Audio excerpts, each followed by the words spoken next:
And that's why I think the firearms policy in America should be seriously reconstructed. Great presentation, Scott, but I have to disagree with your position. Sure, gun violence has seen a dramatic rise in recent years, but taking away people's Second Amendment right isn't the way to go about it.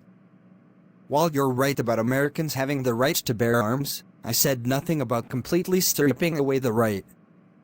America really needs to look itself in the mirror and acknowledge that we have a problem in our country, and one of the main issues is gun control. True, gun violence is a problem in America, but disarming citizens will leave them defenseless against the criminals in this country. Democrats want to have complete authority over Americans in this country, from constant surveillance to the amount of guns I have in my home to protect myself. I just don't agree.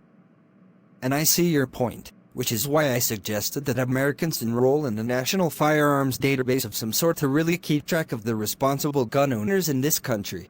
We will never be able to get rid of the amount of guns in this country, but we can regulate them and make it harder for the bad guys to acquire one. The problem with having a national firearms database is that the government inherently wants control over you.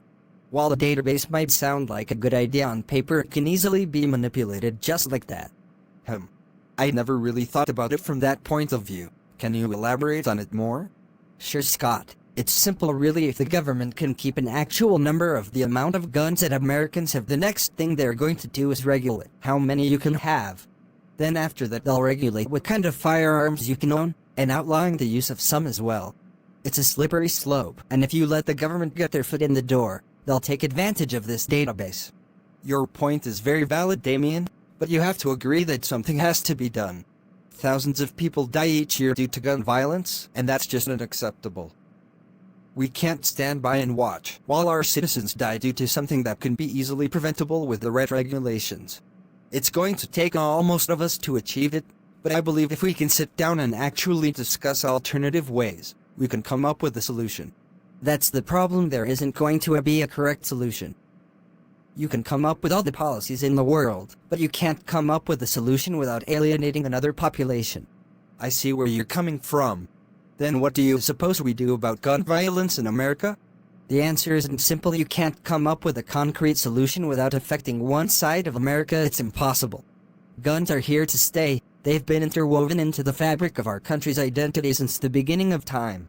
To remove guns from our country would be to reestablish our identity, and I don't think many Americans would be too open with changing something that drastically. If you can't defend yourself in this country, then what can you do to protect yourself? A firearms database might be the thing that can appease both sides. Conservatives and liberals alike would be lining up to approve this initiative, I'm sure of it.